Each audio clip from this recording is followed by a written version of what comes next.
In 1981, Keddie, California, wasn't exactly a thriving metropolis.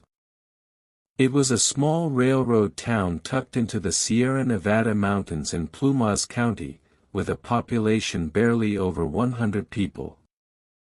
The Keddie Resort was a collection of small cabins that had been converted from old railroad worker housing. They were cheap. They were modest. And for a single mother named Glenna Sue Sharp, they were affordable. Sue, as everyone called her, was 36 years old. She'd recently separated from her husband and moved to Keddie with her 5 children to start fresh. She was trying to rebuild her life in a place where rent was low and the community was tight-knit. Cabin 28 became home to Sue and her kids, John, who was 15. Sheila, 14. Tina, 12. Ricky, 10. And Greg, who was just 5 years old. When I first looked into this case, I saw a single mother doing everything she could to rebuild her life. Only to have it shattered in the very place she thought was safe.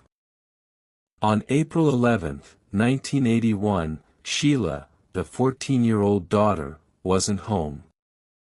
She had gone to spend the night at a neighbor's cabin, Cabin 27, with a friend.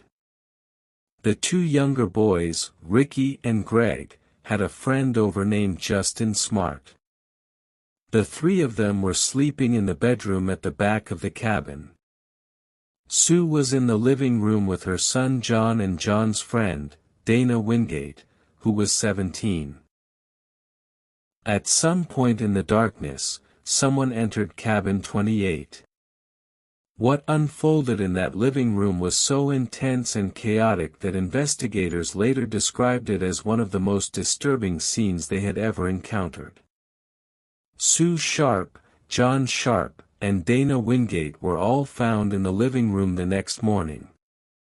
They had been bound with medical tape and electrical cord. The level of violence used against them suggested rage, personal, uncontrolled rage. I'm not going to describe the specifics of their injuries here, because honestly, I don't think it serves the story. What I will say is this: the evidence suggested the attack was prolonged. It was loud. It was violent. And yet, the 3 boys sleeping in the back bedroom, Ricky, Greg, and Justin, heard nothing. At least, that's what they told police. When I read that detail for the first time, I had to stop and think about it. Because Cabin 28 wasn't large. The walls were thin. The living room was maybe 20 feet from that bedroom. How do 3 young boys sleep through something like that? I'm not saying they're lying. Trauma does strange things to memory. But it's a question that investigators would return to again and again. Sheila Sharp came home around 8 a.m. on April 12. She opened the door to Cabin 28, and what she saw would stay with her for the rest of her life. Her mother. Her brother. His friend. All 3 had lost their lives. Sheila ran. She went to Cabin 27 and told the neighbors, who immediately called the police. When the Plumas County Sheriff's Department arrived, they found a scene that didn't make sense. The back door to the cabin was open. There were signs of a struggle. But there was no forced entry. Whoever came inside either had a key, or was let in. And then things get even stranger. Tina Sharp, Sue's 12-year-old daughter, was missing. Her bed was empty. There were no signs of her anywhere in the cabin. For 3 years, her disappearance remained a mystery. Then, in April 1984, a bottle collector searching a remote area about 100 miles from Keddie made a grim discovery: a skull and scattered remains buried in the woods. It was Tina. She had been taken that night. And at some point afterward, her life was also taken. And that raises the question I keep coming back to: why take her at all? She was just a child in the next room, physically unharmed while the tragedy unfolded around her. Did she see something she wasn't supposed to? Or did she recognize the person responsible? Did they feel they couldn't leave any witnesses behind? Or is there another reason we'll never know? In the immediate aftermath, the Plumas County Sheriff's Department began their investigation. And right from the start, there were problems. Evidence was mishandled. The crime scene wasn't properly secured. Potential witnesses weren't interviewed for days, or in some cases, weeks. As I went through the timeline of this case, I kept coming across moments that made me stop and ask, why wasn't this handled sooner? For instance, a knife with traces of blood was found in a drawer inside cabin 28, but it wasn't collected as evidence for months. A hammer, believed to have been used in the attack, was found outside, but it wasn't properly tested for prints or DNA until decades later. There were also reports of suspicious individuals in the area that night. A man with a mustache. A green van parked near the cabins. Strange noises heard by neighbors. But none of it was followed up on in a timely manner. And then there's this: multiple people reported seeing Tina after the incident.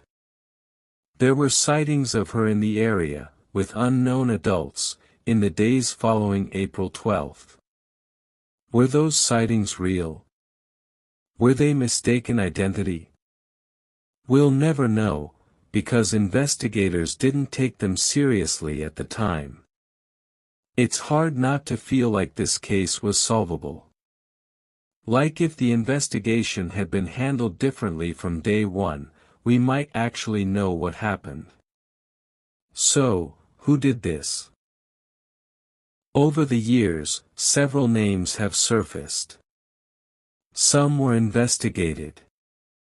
Some were ignored.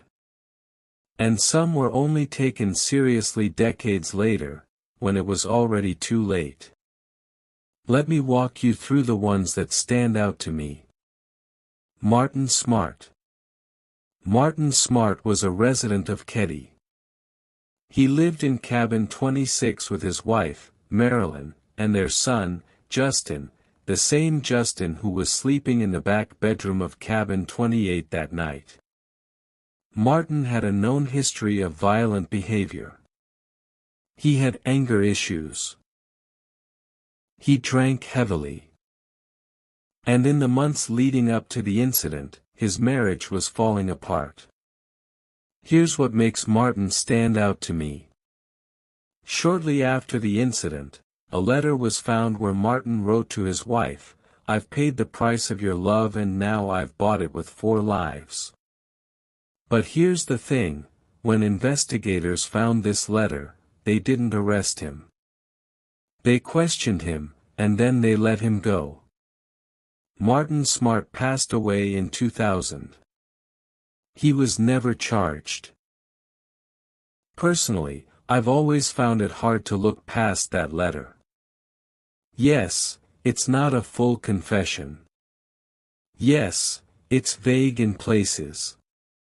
But when you pair it with his history, his proximity to the scene, and the fact that his son was in the cabin that night, it's hard not to feel like the answers were right there. John Bo Bubaid. Bo Bubaid was Martin Smart's friend. He was staying with the Smart family in cabin 26 at the time. Bo had a criminal history. He was known to be violent. He was also described by multiple people as unstable and unpredictable. Witnesses reported seeing Bo with scratches and injuries in the days after April 12. When asked about them, he gave inconsistent answers. There's also this: a hammer matching the one believed to have been used in the attack was reportedly seen in Bo's possession shortly after the incident. But again, investigators didn't pursue it. Bo Bubaid passed away in 1988. He was never charged. It's hard not to feel a sense of betrayal on behalf of the victims. There's a letter that reads like a confession, a history of violence, and both men were in close physical proximity, but they were questioned and released. It starts to feel less like the case was unsolvable, and more like the door was never really pushed open. There are others. A man named Leon, who was reported near the cabins. Anonymous callers who claimed to have seen things. Drifters who passed through town. But without proper investigation at the time, most of these leads went cold. One thing about this case stands out: it's not that there were no leads, the leads were right there, staring investigators in the face, and yet they were ignored. Cabin 28 was torn down in 2004. The Keddie Resort is mostly gone now. The town itself is quieter than it was in 1981. But the case? It's still officially open. In 2013, the Plumas County Sheriff's Department announced they had identified suspects, Martin Smart and Bo Bubaid. But both men had already passed away. There would be no trial. No justice. No answers for the families. Sheila Sharp, who discovered the scene that morning, has spoken publicly about the case. She's advocated for continued investigation. She's fought to keep her family's story alive. And I think that's important. Because these weren't just victims. They were people. Sue Sharp was a mother trying to build a better life for her kids. John Sharp was a 15-year-old kid with his whole future ahead of him. Tina Sharp was 12, with a bright future ahead.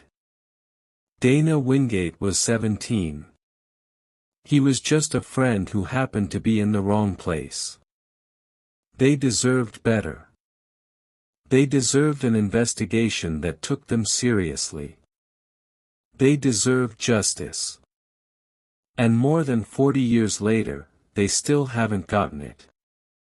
This case leaves us with more questions than answers. But I'm curious to hear your perspective. Of everything we've looked at today, the evidence, the suspects, the failures in the investigation. Which detail felt the most unsettling to you? We'll love to see your comments below. If you found this deep dive meaningful, please give the video a like and subscribe with the bell on. It really helps me keep these stories alive and bring more cases like this to light. And don't go just yet. I've placed one other case on the screen that I think you'll find just as haunting. I'll see you over there.